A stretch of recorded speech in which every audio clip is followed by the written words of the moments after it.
ఆ సత్యనారాయణ సార్కి నమస్కారం చేసేస్తాను.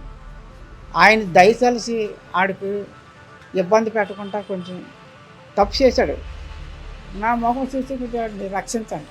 1972లో హిస్టారికల్గా రిలీజ్ అయినటువంటి గాడ్ ఫాదర్ మూవీ నుంచి రీసెంట్గా రిలీజ్ అయిన ఓజీ సినిమా వరకు హార్డ్ డిస్క్లో 21,000 సినిమాలు ఉన్నాయి. ఈ విడిపోవడం వల్లే భార్యే ఇన్ఫర్మేషన్ ఇచ్చింది పోలీసులకి, భార్యే పట్టించింది అనేది వస్తుంది.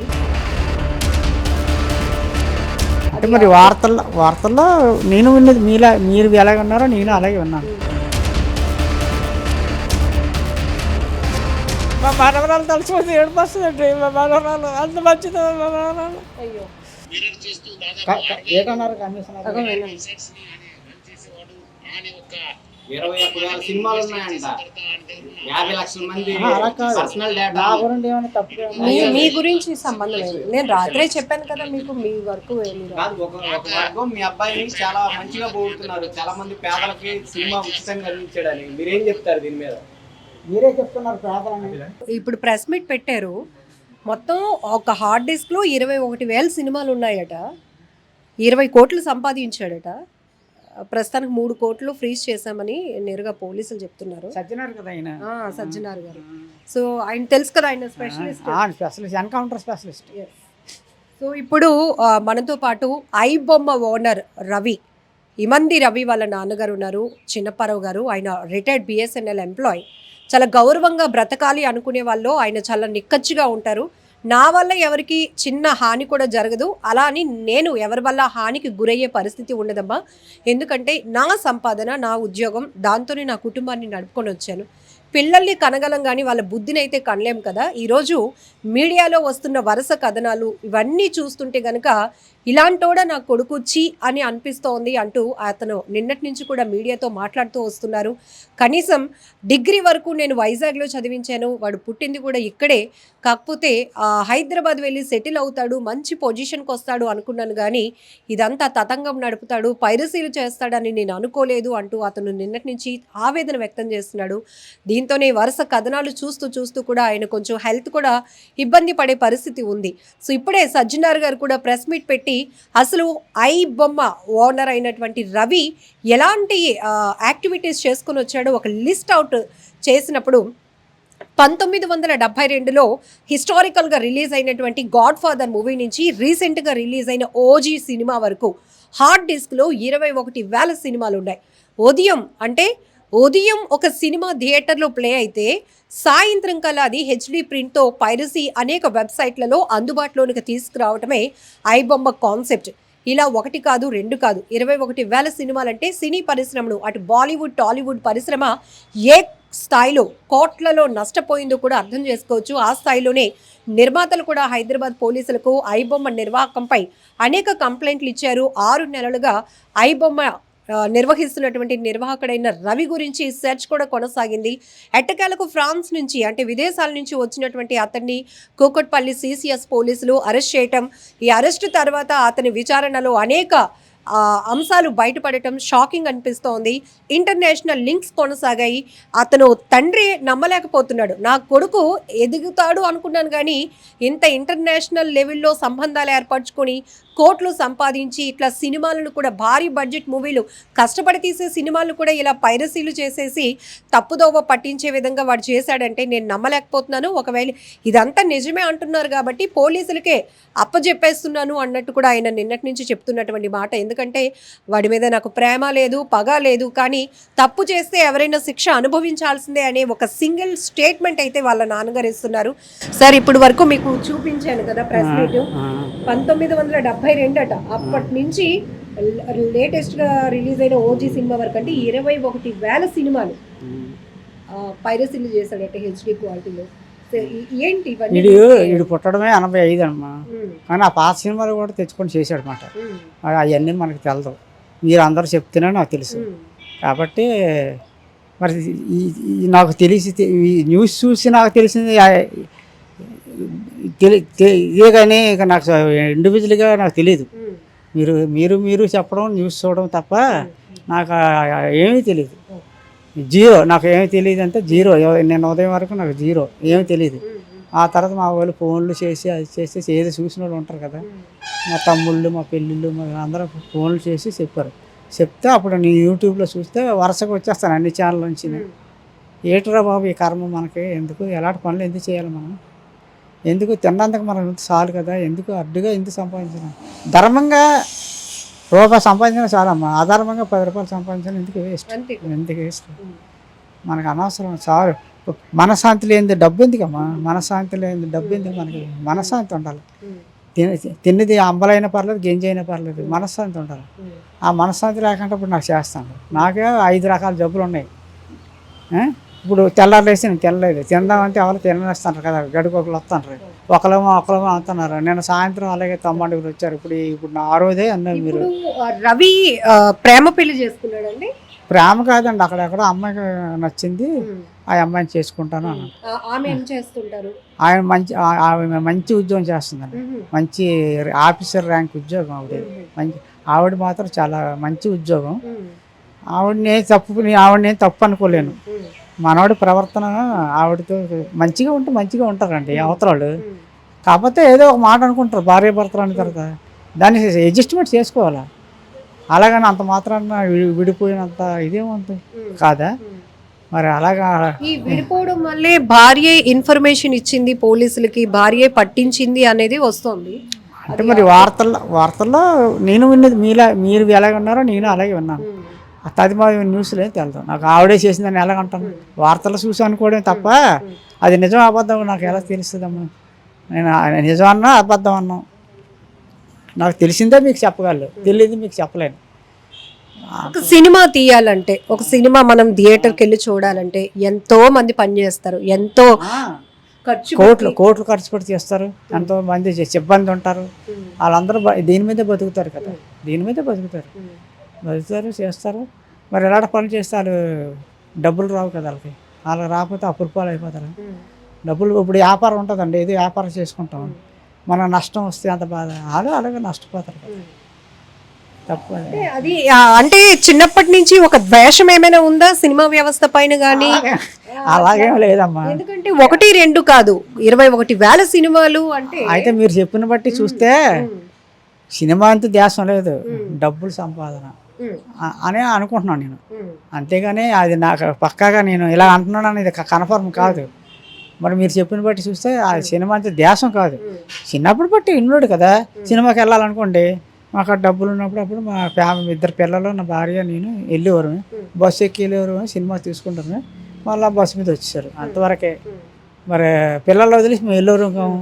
అలాగనే పిల్లలు కూడా ఇప్పుడు వదిలేదు.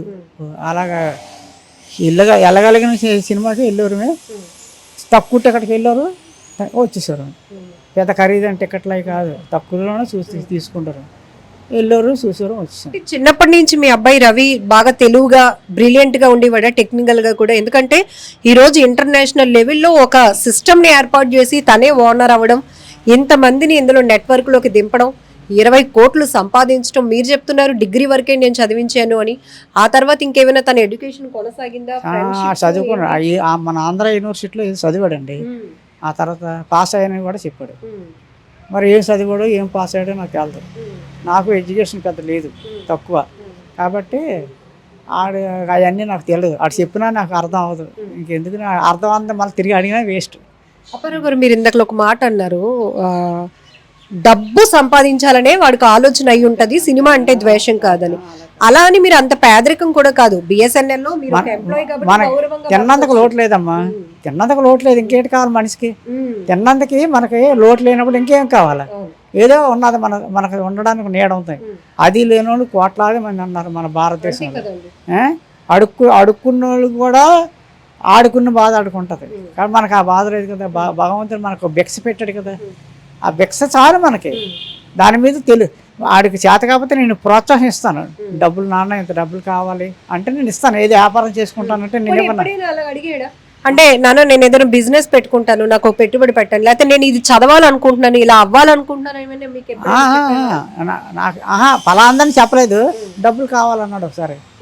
ఒకసారి 3 లక్షలు తెచ్చి ఇచ్చాను, ఒకసారి 2 లక్షలు. కారణం ఏం చెప్పాడా? ఆడు చెప్పలేదు, నేను అడగలేదు. ఆడు చిన్న పిల్లడు ఎట్టు అడగడానికి, ఏదో కారణం లేకుండా అడగడు. అలాగని వేస్ట్ చేయడాడు. నాకు తెలుసు అంటే 10 రూపాయి కూడా ఖర్చు పెట్టాడు. వేస్ట్గా మా పిల్లలు ఖర్చు పెట్టాలి, నాకు తెలుసు. చాలా 3 లక్షలు ఇచ్చారా? 3 ఒకసారి, ఇంకా ఒకసారి, ఇంకా 2, 3 ఒకసారి ఇచ్చాను. అడిగాడు, ఎందుకని నేను అడగలేదు. ఆడు చెప్పలేదు, నేను అడగలేదు. ఆడు అంత అమాయకుడు కాదు, పనికి పారేస్తాడని కాదు, చెడు వ్యసనాలు చేస్తాడని నేను అనుకోలేదు. ఏదో పని చేసుకుంటున్నాడు, చేసుకుని అని ఇచ్చాను అంతే.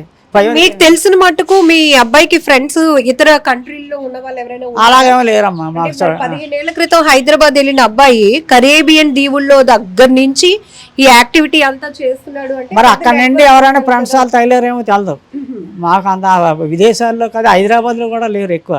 మా మామయ్య గారి పిల్లలు వాళ్ళు ఉన్నారు, విదేశాల్లో ఉన్నారు, ఇక్కడ హైదరాబాద్లో ఉన్నారు, మా పిన్ని కొడుకులు ఉన్నారు, అందరూ ఉన్నారు. కానీ మా కుటుంబంలో ఎవరు లేరు. మాకు మన విశాఖపట్నం తప్ప వేరే ప్రపంచం లేదు. మా తాతలు ఇక్కడే పుట్టారు, మంచి పేరుంది వీధిలో కూడా వింటున్నాం. మా తాతలు ఇక్కడే పుట్టారు. ఒకప్పుడు గవర్నమెంట్ డైరీ ఫారం తీసుకుంది, ఆ తర్వాత పెత్తందారులకు ఇచ్చేసింది, వాళ్ళు హాస్పిటల్ కట్టుకున్నారు. ఇలాగ మాది ఒకరిదే కాదండి. మా తాతలు 7 ఇలాగ యనమండుగురు ఇలా ఉన్నారు. ఆ తాతలు, మా తాతకులు యనమండుగురు తమ్ముళ్ళు. మా ఏమంది పెంటయ్య మా తాత పేరు. మాది ఒక ఇల్లు ఉండదు, ఏమంది పెంటయ్య. అవి ఒక 20 ఇల్లు అయ్యాయి ఇప్పుడు. వాళ్ళు ఒక 7 యనమండుగురు తాతలు, మా నీళ్ళు మా తాతగారు. వాళ్ళు ఇప్పుడు అప్పుడు 8-9 ఇల్లు ఉంది కదా, ఇప్పుడు అయ్యా ఒక 34 ఇల్లులు ఆలయ్యి. అంటే పిల్లలు అవుతారు కదా, అలా అన్నమాట. ఇప్పుడు పోలీసులు చెప్తున్నారు మీ అబ్బాయి రవికట సినిమా, ఒక కొత్త సినిమా, భారీ బడ్జెట్తో ఎంత ఖర్చు పెట్టి తీసిన సినిమా అయినా అలా థియేటర్లో ఇంకా వేయకముందే మీ అబ్బాయి ఫస్ట్ చూడాలట. అలా మొదలైన కోరికట ఇప్పుడు ఏకంగా డబ్బులు కూడా బాగానే వస్తున్నాయి, చాలా సైట్లకు అమ్ముకుంటే అని అలా మొదలుపెట్టి ఈ 21,000 సినిమాల్ని ఇలా పైరసీలు చేసి 20 కోట్లు సంపాదించాడు. 20 కోట్లు అంటే మీరు ఊహిస్తున్నారా? నేను ఊహించలేదమ్మా. ఇప్పుడు కష్టపడినడికి పొద్దుల్లా కష్టపడి ఎంతో అంత వస్తుంది. దొంగతనం చేసినడికి అలా బస్సులు ఎక్కినట్టు చూస్తాను, ఇలాగ ఎక్కుతారు, జోబులో చెయ్యట్టేస్తారు, తీసేస్తారు. ఆడికి ఎంత వచ్చినా చాలదు, మరో 4 జోబులు కొడితే బాగుంది అన్నట్టు ఉంటుంది. ఆడికి వస్తుంటుంది. అలాగా మన కష్టపడినోడికి, చెమట ఊరిసినోడికి ఎలాగ వస్తాయి. అలాగా వీడు రాంగ్ స్టెప్ వేసాడు. ఆ రాంగ్ స్టెప్ వేసినప్పుడు మనకు తెలియాలి. ఇప్పుడు మనం ఉన్నాం, బస్సులో ఏదైనా పడిపోయింది అనుకోండి, బాబు ఇది ఎవరితో ఇస్తాం. అదే జోబులో నా జోబులు కొట్టడానికి చాలామంది ట్రై చేశారు బస్సులు ఎక్కినప్పుడు. నేను జోబుల మీద చేతిలో వేసుకొని జాగ్రత్తగా ఉన్నాను. అలాగే కష్టపడింది రూపాయి పోతే ఎలాగ అవుతుంది. అందుకని మన జాగ్రత్త కూడా మనకు ఉండాలి. మన కష్టపడిందే కదా అని వదిలేస్తే ఎవరైనా కొట్టేస్తారు జోబు. చాలాసార్లు ఈరోజు సజ్జనార్ గారు ప్రెస్ మీట్ పెట్టినాక, అంటే మీకు ఇవన్నీ తెలీదు, టీవీ చూసే ఓపిక లేదు మీకు, ప్రెస్ మీట్ పెట్టినాక చిరంజీవి గారు, నాగార్జున గారు, సినిమాలో దిల్ రాజు గారు, ఇలాంటి నిర్మాతలు అందరూ చూసి షాక్ అయిపోయారు. మనమేమో ఇంత కష్టపడి సినిమాలు తీస్తుంటే ఈ హార్డ్ డిస్క్లోకి ఎక్కించేసి ఈ కుర్రోడి వాళ్ళు పెద్ద మేధావులు అండి పోలీసులకి అంటాను. పోలీసులే షాక్ అయిపోయినప్పుడు వాళ్ళే మాత్రం ఏడమ్మా ఉన్నట్టు అనుకోవాలి కదా. వాళ్ళే మాత్రం వాళ్ళు మన్నటోళ్ళే. కాబట్టి ఈరోజు వాళ్ళ కాలం కలిసి వచ్చింది, డబ్బున్నోళ్ళు అయిపోయారు. చిరంజీవి ఏమాత్రం ఆయన విమర్శించిన శక్తి కాదు నాకు. అలా అల్లు రామలింగయ్య ఆయన అల్లుడు కాబట్టి ఆయన పైకి తీసుకొచ్చాడు చిరంజీవి. అంతేగాని ఈ పోలీసులు పక్కా నెట్వర్క్ ఉంటుంది, బోల్డ్ నెట్వర్క్ ఉంటుంది గవర్నమెంట్. మీరు భలే చెప్పారు, పోలీసులకి నెట్వర్క్ ఉంటుందని మీకే అర్థమైంది. మీ అబ్బాయికి మాత్రం ఛాలెంజ్ విసిరాడు, నన్ను పట్టుకుంటే. అదే పక్క తప్పు. ఇటు చేసింది ఏదో పని, మళ్ళీ పోలీసులకి సవాల్ విసరడం అంటే వాళ్ళకి కొద్దిగా కోపం వస్తుంది కదా. పాము ఉంటుంది, పాముని ఏమనుకుంటే పక్కన చెల్లిపోతే ఒకలా ఉంటుంది. ఆ పామే కదా నెలకి పాముని కాలు తప్పుతా అంతే, పాము కాటేసేస్తుంది. దెబ్బకు మనం నొరగలు కలుపుకొని చచ్చిపోతాం. ఏంటండి, మనం ఏదైనా మన అద్దులో మనం ఉండాలి. అప్పారావు గారు, ఎంత కాదన్నా కొడుకు, మీరు తండ్రి, ఇదన్నీ చూసిన తర్వాత ఏమనిపిస్తోంది? తప్పు చేశాడు అని ఒక కోణంలో మీరు అంటున్నారు. ఇప్పుడు అలా కాదమ్మా, కొడుకని మనం తప్పు పని చేస్తే సమర్థిస్తామా? ఇప్పుడు మీరు కూడా ఒక అమ్మకి పిల్లలే, మీ కూతురే, మిమ్మల్ని ఇలా గిల్లితే నొప్పి వస్తుంది. నన్ను మా అమ్మకి అన్నది నన్ను గిల్లితే నొప్పి వస్తుంది. కానీ ఎవరో నా ఒకటే కదా, అందరూ సమానంగా చూడాలి. మా కొడుకు మంచోడు, నా కొడుకు కాబట్టి మంచోడు, తప్పు చేయడు, మీరు వదిలేయండి అని పోలీసులకు మనం చెప్తామా? చెప్తే నాకు వేసేస్తారు పోలీసులు. అప్పుడు నాకు అంటే మీరు మీ అబ్బాయికి సంబంధించిన విషయంలో ఏ విషయాలు మీ వరకు రాలేదు కాబట్టి మేము చెప్పాల్సి వస్తుంది. చాలామంది జనం సపోర్ట్ చేస్తున్నారు మీ అబ్బాయికి. ఆ అబ్బాయి చేసింది మంచి, అందులో తప్పేముంది. మేము వెళ్ళి థియేటర్లకు వెళ్ళి చూడలేకపోతున్నాం. ఆ, వేల రూపాయలు పెట్టి, అంటే ఒక ఇద్దరు సినిమాకి వెళ్ళాలంటే 1000 రూపాయలు పెట్టాల్సి వస్తుంది. మాకు ఆ కెపాసిటీ లేదు. ఆ కుర్రోడు అలాగే హెచ్డి ప్రింట్లో పెడుతున్నాడు, మేము సినిమాలు చూస్తున్నాం అంటున్నారు. మీ అబ్బాయి చేసింది తప్పు కాదు, సమర్థించే వాళ్ళు కూడా ఉన్నారు. వాళ్ళకేం చెప్తారు మీరు? వాళ్ళకి ఏదో కలిసి వస్తుందో అలా మాట్లాడుతారు. సినిమా చూడాలి అంటే మానేయండి సినిమా చూడడం. అలా ఏం పిల్లది కదా సినిమాకి రాబాబుని ఇలా వైన్ షాప్ పెడతారు. ఊరందరూ వెళ్తారు, నేను వెళ్ళను. వాళ్ళు పిలిచారట రాబాబు తాగు అని. తాగినోడు వెళ్తాడు, వెళ్తలేదు. తాగేవాడు అయితే వెళ్తాడు. నాకు సినిమా కావాలి, ఒక పూట మానేస్తాను, సినిమాకి వెళ్తాను నాకు నచ్చిన సినిమా అయితే. వాళ్ళు పిలిచారట్టి, నేను వెళ్ళా పెద్ద రేటుకి వెళ్ళవు, పెద్ద టికెట్లకి వెళ్ళవు, నాకు తగ్గ రేట్లకి వెళ్తాను. అలాగే ఏదో చేసుకుందాం అవుతాను. సినిమా చూడకపోతే కడుపు ఆకలేస్తుందా? ఆకలేదు కదా, మనకు ముందు ఆకలి తీర్చుకోవాలి. ఇంత అన్నం తినాలా, అది పర్వాలేదు. కడుపుకి అయితే పర్వాలేదండి. మన లగ్జరీల కోసం సినిమాలు చూడాలి, ఇలా విమానం ఎక్కాలి అంతే. ఇప్పుడు అందరికీ ఉంటుంది విమానం, సొంత విమానం కొనుక్కొని వెళ్ళాలని. అవుతుందా మీకు మాకును? మన కెపాసిటీ దానికి ఆశపడాలి, అంతేగాని మనకు మించిన ఆశలు పెట్టుకోకూడదు. చాలా తప్పుది. మనకి ఈ అన్నమైనా దొరుకుతుంది, అది లేని వాళ్ళు ఎంతోమంది ఉన్నారు మన భారతదేశంలో. ఏంటంటే కష్టపడకుంటే ఇంత పెన్షన్ డబ్బులు వస్తున్నాయి, హాయిగా బతకాలి. ఇప్పుడు వాడికి బతకలేకపోతాను అనుకోండి, ఇక్కడికి వచ్చేసిన అందరూ మా కొడుకు వాళ్ళు అందరూ వచ్చిన నేను పెద్ద వాళ్ళకి ఎట్టకపోయినా నాకున్న దాంట్లో వాళ్ళకి గింజేయగలరు. అందరమే పెద్దల కక్కలు మొక్కలు తెచ్చుకోకపోయినా పోనీ ఉన్న దాంట్లో ఏ కాయగూర తెచ్చుకొని అందరం ఆ డబ్బులతోనే మెయింటైన్ అయిపోతాం, సర్దేసుకుంటాం. ఏంటంటే ఉన్నప్పుడు మనమే, లేనప్పుడు మనమే. మంచి పాప అండి, చాలా బాగుంటుంది. మీరు చూస్తే ఇప్పుడు 2018 మార్చి 31 నేను రిటైర్ అయ్యాను. 2018 ఆగస్టు 15వ తేదీని మా మనవరాలు పుట్టింది. అయితే మీరు చూసారంటే స్టన్ అయిపోతారు, అంత బాగుంటుంది పిల్ల. రతనాల బొమ్మ, అంత బాగుంటుంది. ఇద్దరు బాగుంటారు, మా కోడలు కూడా బాగుంటుంది. కాబట్టి ఈడు బాగుంటాడు. కాబట్టి పోయే కాలం మరి అంతకన్నా ఏం చేస్తాం. ఇప్పుడు జరక్క కడుపుకు ఆకలికో ఏదో పని చేసాడంటే పర్లేదు. ఇప్పుడు అక్కడైనా ఆడు మంచిగా ఉంటే ఏ పని చేయకపోయినా మా కోళ్ళే పోషిస్తుంది. అంత జీతం ఆవిడ, పెద్ద ర్యాంక్ ఆవిడకి. మంచి ఎప్పుడో అప్పుడు పెళ్ళి అయినప్పటికీ ₹1,00,000 దాటిపోయింది ఆవిడకి. ఆఫీసర్ ర్యాంక్ అమ్మ ఆవిడది. ఆఫీసర్ ర్యాంకు మంచిది కూడా. ఆవిడకి కావాలని ఆవిడ అడగకుండా 2-3 వచ్చినప్పుడు వెళ్ళినప్పుడు నేను 10,000 ఆవిడకి చేతులు ఎట్టువాడిని. కోడలైనా మన పిల్ల. ఇప్పుడు మీ అబ్బాయి చేసిన పనులు ఇవన్నీ మీ కోడలికి కొంచెమైనా తెలుసు ఉంటాయంటారా? మరి భార్యాభర్తలు అన్న తర్వాత మరి తెలిసి ఉంటాయి. ఒక ఇంట్లో ఉన్నప్పుడు తెలుస్తుంది కదండి. ఒక ఇంట్లో ఉన్నప్పుడు ఒకరోజు తనంగా చేసేది కాదు, సిస్టమ్లు, సెల్ ఫోన్లు. ఆవిడ చదువుకుంది కదా, ఆవిడకి నెట్లో ఆపరేటర్ వచ్చు. మరి మనం తెలుసు అని అనుకోలేము, తెలియలేదు. తెలుసుకోవాలంటే తెలుస్తుంది ఆవిడకి. ఎన్నాళ్ళు ఒకరు ఇంట్లో ఉన్నప్పుడు ఒకటిసారి కాదు ఒకటైనా కనబడుతుంది వర్క్.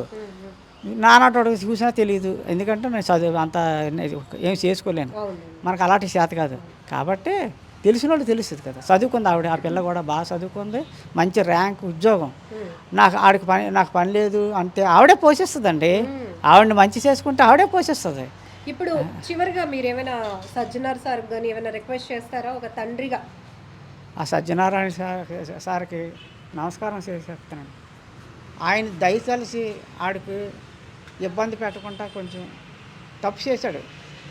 నా మొహం చూసి కొద్దిగా రక్షించండి, అంతవరకు నేనేం చేయలేను. తప్పు చేశాడు, చేయలేదు అనలేదు.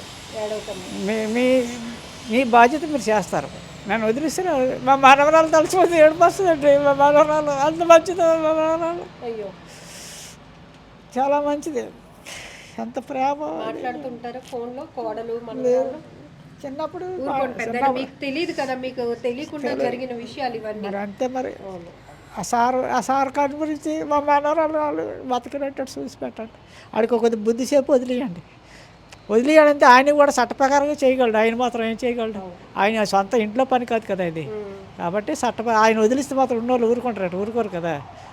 ఆయనకున్న పరిమితి ఆయనకు ఉంటుంది. ఆయన్ని మనం ఏం తప్పుగా అనుకోకూడదు, ఆయన డ్యూటీ ఆయన చేస్తారు. కాకపోతే మనం వేడుకుంటున్నాం అంతే. అంతే ఆడిని కొంచెం దయచేసి ఆడికి ఏదో కొంచెం ప్రే చేయండి అని అంతగా దేవుడిని కోరుకుంటున్నాను, ఆ సార్ని కొనుక్కుంటున్నాను. ఇది ఐ బొమ్మ ఓనర్ అయిన ఇమంది రవి తండ్రి కన్నీటి వేదన. ఇదంతా నాకు అసలు తెలియదమ్మా. వాడు హైదరాబాద్ వెళ్ళాడు 15 ఏళ్ల క్రితం, ఏదో సెట్ అయ్యాడు, సెటిల్ అయిపోతాడు, చక్కగా అందమైన భార్యని, హై ర్యాంక్లో ఉన్నటువంటి ఒక భార్యను కూడా పెళ్లి చేసుకున్నాడు. 7 ఏళ్ల పాప, అందమైన పాప, బొమ్మలా ఉంటుంది, కుందనపు బొమ్మలా. ఇప్పుడు నా మనవరాల్ని తలుచుకుంటేనే నాకు గుర్తొస్తుంటే ఏడుపు వచ్చేస్తుంది. ఎందుకంటే అంత చక్కగా జరగాల్సినటువంటి ఫ్యామిలీని ఎందుకు ఇలాంటి దుర్బుద్ధి, ఎందుకు అధికంగా డబ్బు సంపాదించాలనేటటువంటి ఆశతో పూర్తిగా లైఫ్ని స్పాయిల్ చేసుకున్నాడు. ఈరోజు టీవీల్లోని మీడియాల్లో వస్తున్నటువంటి ఈ న్యూస్ ఐటమ్స్ చూస్తుంటేనే నా కొడుకు ఇలా మారిపోయాడా అని నేనే బాధపడుతున్నాను. ఏదైనా కూడా చట్టం తన పని తాను చేసుకుపోతుంది. పోలీసులైనా ఎవరైనా వ్యవస్థ ప్రకారంగానే వెళ్తారు కాబట్టి, వాళ్ళకు ఉన్నటువంటి అధికార ప్రకారంగానే వెళ్తారు కాబట్టి, నా కొడుకు తప్పు చేశాడు, అయితే ఎక్కువ ఇబ్బంది పెట్టకుండా చూడండి. ఇక్కడ తండ్రి మనసు మనకు అర్థమవుతోంది. అతను చెప్తున్నాడు వాడి మీద నాకు పగ లేదు, ప్రేమ లేదు, కానీ తప్పు చేస్తే ఎవరైనా శిక్ష అనుభవించాల్సిందే అని చెబుతూనే తండ్రిగా వేడుకుంటున్నాను 2 చేతులు జోడించి, ఒకటి దేవుడిని, ఒకటి సజ్జనార్ సార్ని, నా కొడుకుని ఎక్కువగా ఇబ్బంది పెట్టకండి, వాడు చేసిన తప్పుకి శిక్ష వేయండి, కానీ ఎక్కువగా ఇబ్బంది పెట్టకండి అంటూ ఆ తండ్రి మనసు కోరుకుంటున్న విధానం చూస్తేనే గుండెలు తరుక్కుపోతున్నాయి. ఒకవైపు కొంతమంది ప్రజలు కూడా ఐ బొమ్మ నిర్వాహకుడైన రవికి సపోర్ట్ చేస్తున్నారు. అతను ఏం తప్పు చేయలేదు, కోట్లు పెట్టి బడ్జెట్లు పెట్టి సినిమాలు తీసేస్తున్నారు, అలా అని టికెట్లు రేట్లు పెంచేస్తుంటే మాలాంటి వాళ్ళం ఎలా థియేటర్కి వెళ్ళి కుటుంబంతో కలిసి సినిమా చూడగలుగుతాం. అందుకే ఐ బొమ్మ ఇలాంటి కొన్ని సైట్లలోనికి హెచ్డీ క్వాలిటీతో సినిమాలు అందుబాటులోనికి తేవడం వల్ల మేము సినిమాని చూడగలుగుతున్నాం, ఎంజాయ్ చేయగలుగుతున్నాం.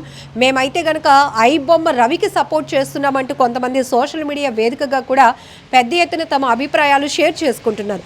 చూడాలి ఈ విషయం మరి ఎందాక వెళ్తుంది. ఎందుకంటే ఇప్పుడే సజ్జనార్ గారు ప్రెస్ మీట్లో కూడా మొత్తం ఈ రవి నిర్వాహకు మొత్తం బయట పెట్టడం జరిగింది. 1972 నుంచి నేటి ఓజీ సినిమా వరకు 21,000 సినిమాలు హార్డ్ డిస్క్లో ఆయన పైరసీ చేసినటువంటి విషయాలు కావచ్చు, 20 కోట్లు సంపాదించాను అని విచారణలో రవి ఒప్పుకోవడం అనేది నిజంగా అందరినీ షాకింగ్కి గురి చేస్తోంది. ఇంటర్నేషనల్ లింకప్స్తో జరుగుతున్నటువంటి వ్యవహారం మొత్తం ఇంకా తీగలాగితే డొంక కదిలినట్టుగా ఇంకా ఎంతమంది దీని వెనకాతలు ఉన్నారు అనేది కూడా పూర్తి స్థాయిలో బయట పెడతామని కూడా చెప్తూ ఉన్నారు. ఏది ఏమైనప్పటికీ ఒక తండ్రి ఆవేదన అయితే కనుక ఐ డ్రీమ్ నుంచి ఆయన సజ్జనార్ సార్కి, ఆ దేవుడికి కూడా ఒకటే కోరుకుంటున్నాను అంటూ ఆ తండ్రి చెప్తున్న మాటలు మాత్రం తీవ్రంగా కలిచివేస్తున్నాయి. నిజంగా ప్రస్తుతం ఉన్నటువంటి సమాజం దేనికి ప్రయారిటీ ఇస్తుంది? ఆర్థిక సంబంధాల చుట్టూ మాత్రమే తిరుగుతుంది. మళ్ళీ ఎన్నికలంగానే చాలా విరక్తి కలుగుతాను. మంచి అనిపిస్తుంది కదా, లేడీస్ కూడా ఛాలెంజింగ్ జాబ్స్ చేసినప్పుడు చాలా బాగుంటది. ట్రాఫిక్ అసిస్టెంట్స్ గా నియమించిన ట్రాన్స్జెండర్స్ అందరితో సాల్యూట్ చేయించుకుంటున్నారు. ఫుడ్ డెలివరీ ఇవ్వటానికి వెళ్ళినటువంటి డెలివరీ బాయ్ అనిల్ పై కళ్ళ ముందు